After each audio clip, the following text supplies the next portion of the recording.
Rain causing your players to slip in battle. The heat of high noon sun adding narrative tension. An electrical storm keeping the players out of an area until they're higher level. How do you use weather in your campaign, and how can we make it better?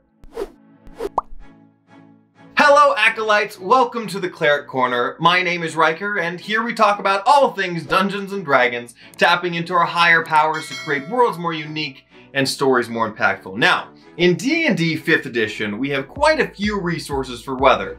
I think we should have more, but I digress. We have things for weather, environmental hazards, and natural disasters alike. In the Dungeon Master's Guide specifically, it gives us extreme heat and extreme cold, causing exhaustion from not regulating body temperature, strong winds dissipating fire and fog, but causing disadvantage on perception checks, heavy precipitation causing similar effects, but wetting fire instead of blowing it out.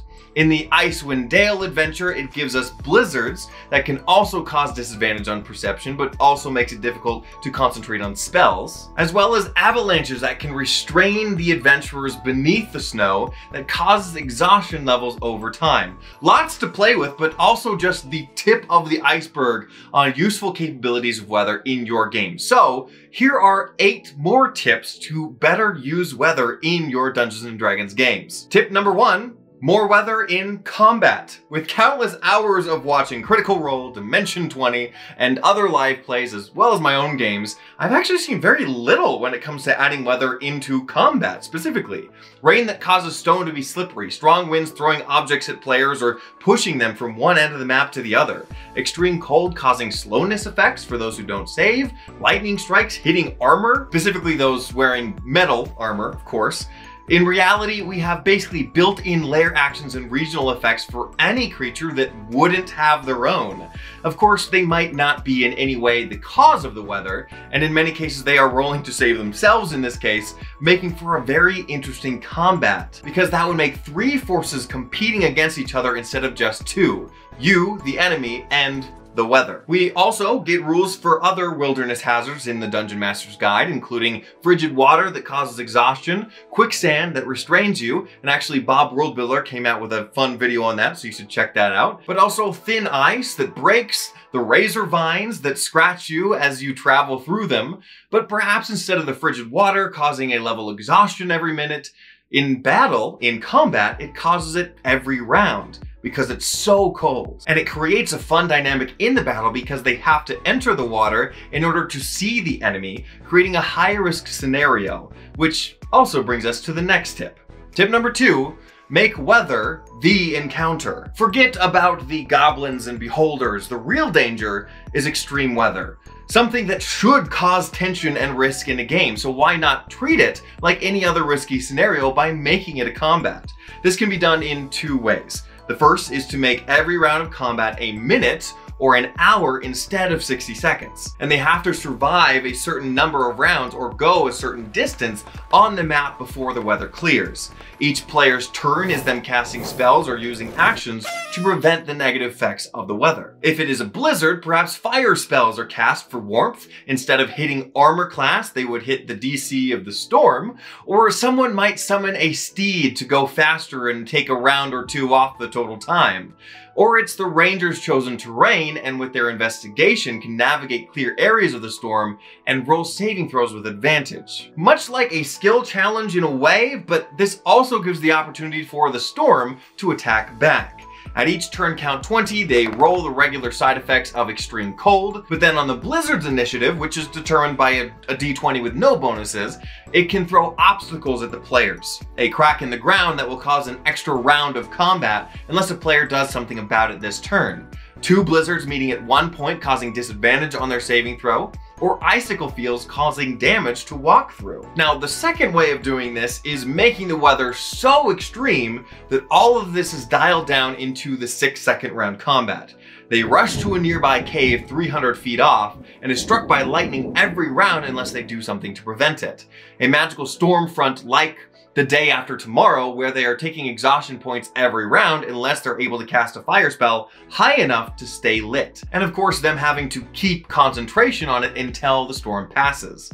In many ways, it's a combat of defense instead of offense, which adds a different element to the game. But if we really think about it, what if the weather was an actual monster we were fighting? So tip number 3, to make weather more interesting, make the weather living entities. With the world of magic and gods, why can't a certain weather phenomenon be a creature itself? In a world like Theros, where gods walk the earth, perhaps the god of storms is the storm. Something that you can keep track of, speak with, and in some cases even fight, like in our last tip. Perhaps in your world, the ancient elemental primordials are the ones that walk the earth in a similar way. Or it could be another creature that takes on a smaller, more manageable form when confronted. An elder ooze that evaporates itself into an acid rain, a storm giant mage that learned how to become one, a dragon that shape changes themselves into a cloud or just hides themselves within, a mighty undead vulture causing windstorms, or a blizzard that can come together and form a massive snowman with aberrational eyes across its body. Any of these creatures bring their lair and regional effects with them as they travel. Certain markers or those with arcane proficiency can determine between a real blizzard and an alien one. Another marker could be other creatures that migrate with the storm, much like a bird to warmer weather. Only certain types of creatures can be found within certain areas of these monstrous or magical weathers. I can even see a whole traveling ecosystem with it.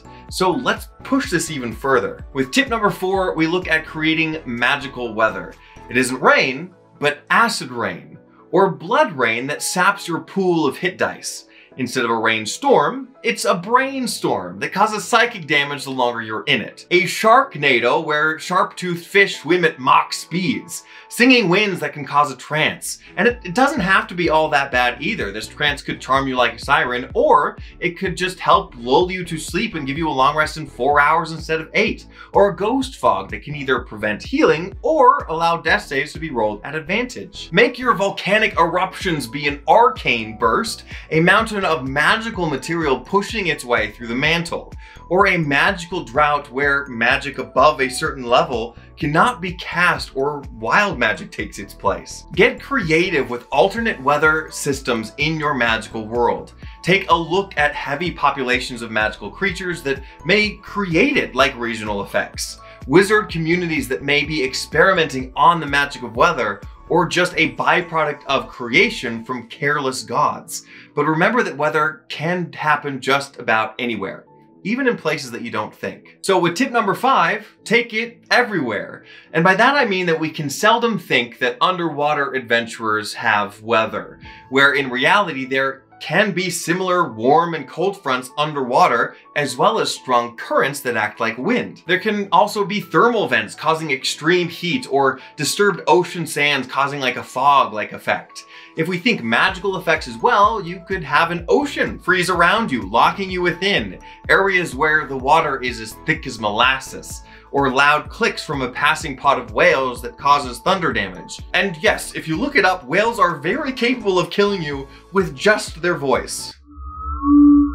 Another place where weather can be forgotten is in caves, but can easily produce high winds through tight tunnels, hot springs or gas pockets causing extreme heat, underground waterfalls causing heavy precipitation, or tunnel collapses that act like avalanches. So whether you are in high atmosphere above the clouds, in nobles' houses, or in any plane of existence, think about what kind of weather can influence the area and how that weather might look different depending on the setting. But if you need further help in setting up fun weather encounters and flavor, check out this month's channel magazine put together by my wonderful team, Climate Change. Channel the weather with your weather magic wizard, or control them with your circle of climate druid. And then explore other character creation tips, fun activities to do while it isn't your turn in combat, and other homebrew items. Free, of course, for all my Patreon members, or you can get it on my website, all linked below. We are also always looking for more help in content creation, so if you want to dip your toes in writing, come check out the Discord, also linked out in the description. But now on to the next tip. Tip number 6. Use planar portals as inspiration. Mixing the magical weather and taking it everywhere tips, we find weather on other planes of existence. A firestorm from hell, or a time dilation from Mechanus, or water spouts from the plane of water. Each of them spilling into the material world via magical portals. The adventurers could be tasked with closing the portal to prevent further natural disasters. You could even use spell effects like Tidal Wave, where each round the spell is cast from the water plane portal, making it difficult to get close to. But ask yourself what kind of other weather comes from things like Limbo, the Abyss, Mount Celestia, or the Beastlands. A radiant beam of light that's like a hole in the ozone layer, or a tornado of crows? Perfect to tie in different planar adventures for a campaign. The thing is, players can often get bored with the familiar weather that we see day to day in the real world. Create that awe and wonder in a world that is different. They may not even need to interact with these phenomenons, but just putting them into your world adds so much to immersion and imagination. But sometimes it's not that you want your players to interact with something, it's that you don't want them to interact with something. So with tip number 7, we use weather as borders. In the Domains of Dread outlined in Van Richten's Guide to Ravenloft, each domain is bordered with something called the Mists. If you missed it, I did a whole other video last month about all of these domains. But if you venture out into these mists, you will almost always reappear near back where you started. These mists are used to keep the players inside a certain location until the story is allowed otherwise. In the same way, you can use weather to block off certain areas of the map that the players are not ready to handle, the story isn't in that location yet, or you just have yet to flesh out the area and need time before they can venture through. It could be a chain of active volcanoes that's so hot that no one can survive passage. Or it could be a constant lightning storm that strikes anything living passing through. It could also be a frozen ocean that with constant blizzards and thin ice that breaks and opens into oblivion with any footfall. In this case, it would be important to have NPCs or even have one of the players that is familiar with the area tell the other players of the incredible danger that the area is. If they still decide to venture through, just follow through with the consequences and hope they make better decisions next time. As long as you foreshadow it, there's no foul play. Once the players are ready to venture through though, you can give them magic items or specialized guide to help them through the area. Rings of fire resistance might help them through a set of volcanoes, or a certain storm sorcerer ranger NPC can act as a lightning rod as they venture through the lightning storm, keeping everyone else safe.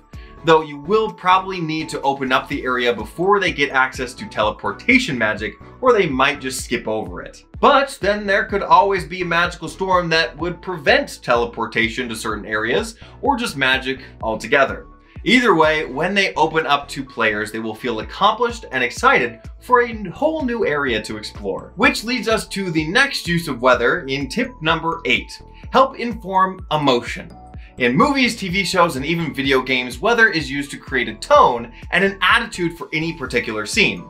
Rain is often used for moments of heightened emotion, whether it be an intense sadness or signifying a character's renewal, or a passion of two lovers running towards each other. Heat is often used to create tension or make things uncomfortable. Fog creates an air of mysteriousness and the unknown. Storms represent chaos and the loss of control, or often sets up the climax of a story to inform the danger. Snow has more of a magical feel actually, a mysticalness that is calming and hopeful and can release a set of tension. Great to leave room for a snowball fight in the middle of an intense adventure arc, for example. On the other hand, blizzards often represent doubt, hardship, or even the hero's journey through overcoming or revelation. Find time to set the scene with weather to promote an emotion that you want your players to have.